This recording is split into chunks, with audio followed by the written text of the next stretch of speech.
নিশ্চয়ই আপনি জানেন যেভাবে নেতানিয়াহু প্যালেস্টাইনের বাচ্চাদের উপর জুলুম করছে, ওই ব্যক্তিকেও আমার দেশের কোন এক ব্যক্তি জাহান্নামের কুকুর বলে আখ্যা করেছে।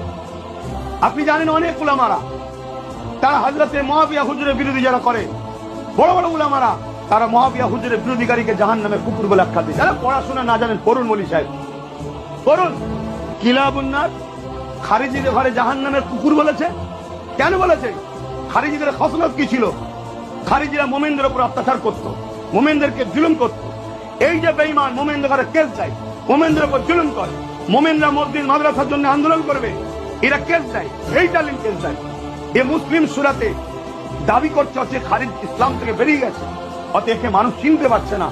সাধারণ মানুষকে চিনাবার জন্য এর বিষয়ে বেশি কথা আমাকে যাতে না কেউ জিজ্ঞাসা করে, এক কথাই ক্লোজ করে দিয়ে চোখ আমি জাহান্নামের কুকুর মনে করি, এক কথাই ক্লোজ করে।